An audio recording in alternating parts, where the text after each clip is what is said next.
Hi there, I'm Dan Forshaw. I'm the Communications and Digital Media Coordinator for Methodist Central Hall Westminster. The last year has been a year like none other, and my colleagues and I have put this video together for you to reflect on what it has meant to deliver church online every Sunday. Now, Tony will often ask you to hit the like button and maybe subscribe. That makes a huge difference. Because people have clicked like on our service, we've had over 4.1 million impressions. That's the little YouTube video down on the bottom left-hand side of this video and all the other videos you watch. Now, thousands of you from all over the world have subscribed, but we'd really like you to be another new subscriber if you haven't done already.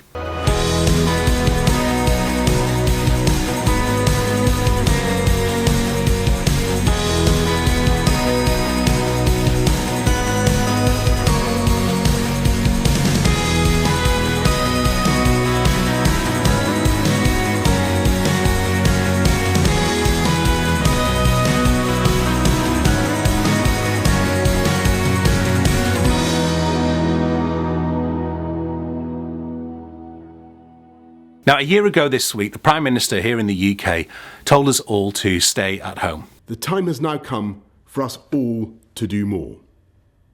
From this evening, I must give the British people a very simple instruction. You must stay at home. Following that announcement, life changed for all of us, and I think it's something we will all remember for the rest of our lives. Schools were closed, shops and businesses were closed. We were unable to get into the church building. But it's worth remembering how quickly things changed. I remember preparing a statement that involved COVID protocols, I think on the 18th or 19th of March, that Martin and I and the team had gone through, and I got it up on the website. And within 24 to 36 hours, it was completely out of date because the building was now closed. It was certainly closed to the congregation. On the 22nd of March 2020, we held our first service online. It was very much like any service you would have seen in Methodist Central Hall for the previous 100 years. We had a ministerial team, one of the ministers giving a sermon, we had the choir, and we had the organist. The only thing that was missing was the congregation because we would all moved online. But within 48 hours of that, the church buildings were closed, we were unable to get into our chapel, and we had to think about how we were going to be able to deliver church online every Sunday. Yeah, I think the church was caught up in the unknown, then the becoming aware, and then the accelerated processes that, in fact, the whole country went through. So, in a sense, we were a microcosm of what was happening in hundreds of places. It was Daffodil Day in early March. We were, even at that time, beginning to say we can't pull this because of the number of people who were coming, but actually recognised in the event that we were probably 500 or 600 people down on our normal figures of 2,000.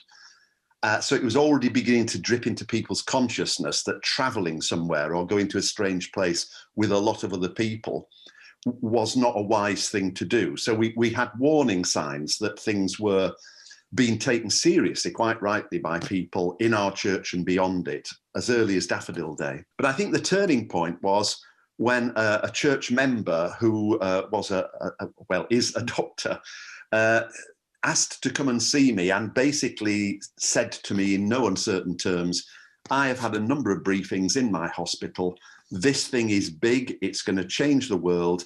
And you, as the senior pastor, need to start working out what this means for this church. And it's coming sooner rather than later. And I went through two lots of emotions. Number one, is she exaggerating? Number two, no, she's not a person who usually exaggerates. And as a consequence of that, within 24 hours, we were having, first of all, a stewards meeting, and then secondly, a number of emergency meetings within the staff team to basically say, what are we going to do? We needed to be careful and we needed to be aware and we needed to take cognizance of what was happening in the country. But basically there we were, and at 11 o'clock on Sunday morning, we looked forward to seeing everybody. And we did that for one more Sunday.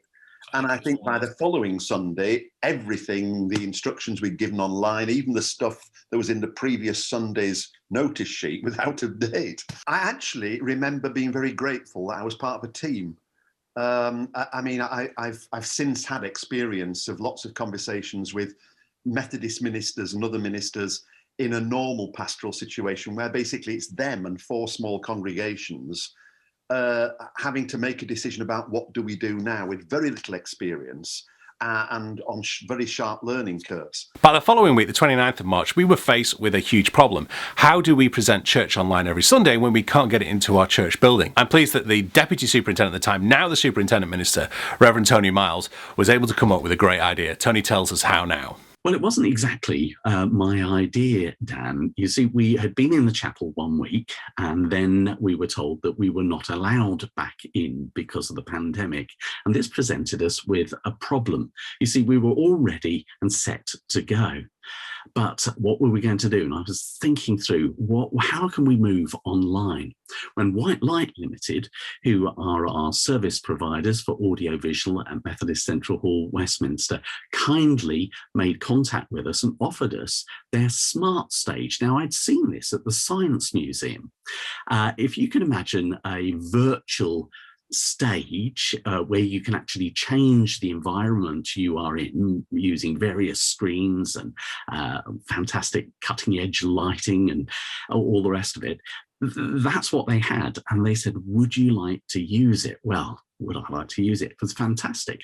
And so they offered it to us, and we started using that set. Eventually, we decided that we couldn't sustain that financially as much as we loved it, but also some members of the church really wanted to come back to their chapel. They wanted their own church, and we had this dilemma. We've got all these people following. Do we stay with the technology and spend money we haven't got, or do we move to do something that's sustainable and hopefully carry some of those people across? And that's what we managed to do. Fortunately, because of the refurbishment of our chapel, we were able to borrow equipment to plug into the chapel and then use all our experience on the smart stage and thinking in terms of a broadcast rather than a hybrid service. And that's how we managed to proceed. Once you start thinking about producing something for online, all sorts of creativity comes into play. And what was one of the wonderful things is we have a wonderful team, yourself, of course, knowing how to put these things online.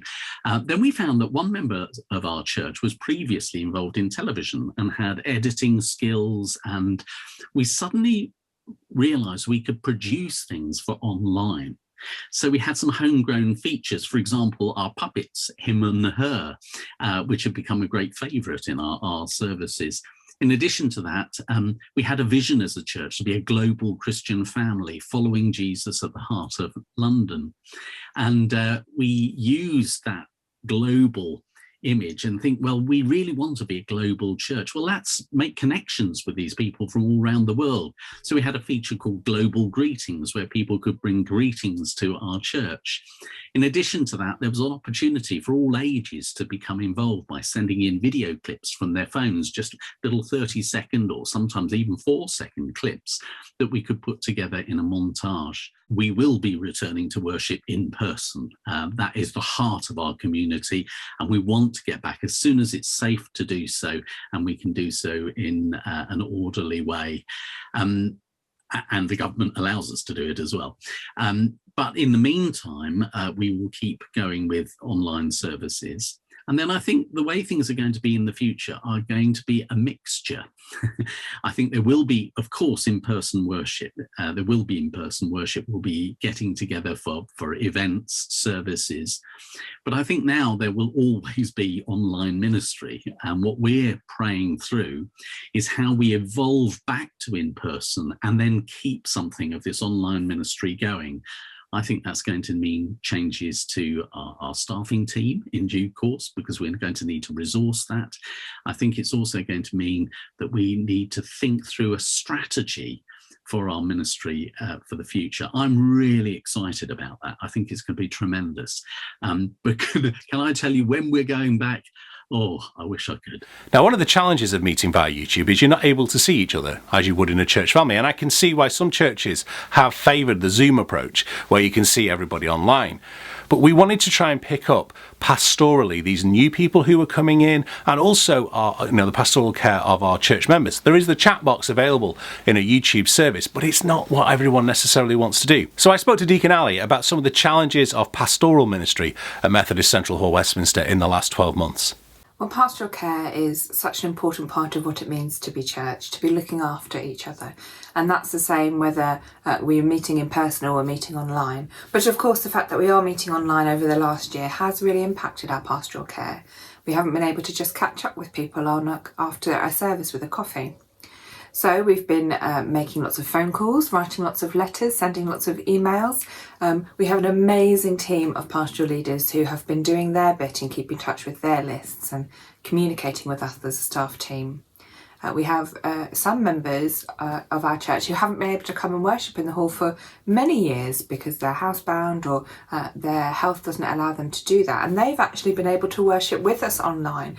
And that's been one of the great advantages of this, of course, is we've found new ways of connecting with people. Communication is two-way, and I've been so blessed by the many people who've got in touch with me and said, oh, I haven't heard from so-and-so for a while. And so then I've been able to pick that up and give that person a call and see what's going on with them. But the one thing that hasn't changed is communication. Making sure that we're talking to one another and that we're looking after each other is the same whether we're in a pandemic or not. One of the great privileges of ministry is that you get to journey with people and to see those times when God has just really opened their eyes or carried them through difficult things or been celebrating with them in the joys. And that has continued through this pandemic. This recognition that God is at work in the world and how lucky and how fortunate I am to have the privilege of journeying alongside people. As Tony said in his piece, one of the great things has been the number of people from all over the world joining us and doing global greetings. And it was great to be able to catch up with Naomi, who lives in Sicily, who found our services through the Methodist GB website. My name is Naomi. I live in Sicily, the island on the south of Italy.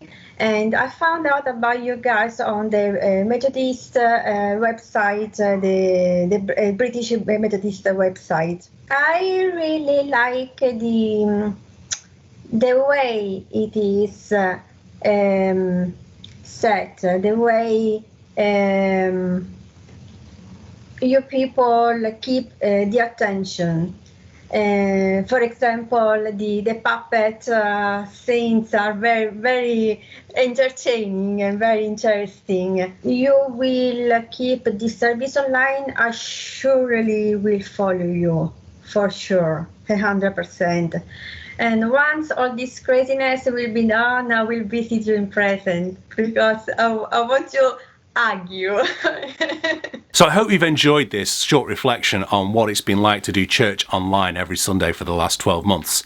It certainly has been a challenge and we've learned an awful lot. And I'm looking forward to how we are going to take what we've learned in this last year and apply it to what Methodist Central Hall Westminster has been doing for over 100 years and what the church globally has been doing for over 2,000 years. And that's growing God's kingdom.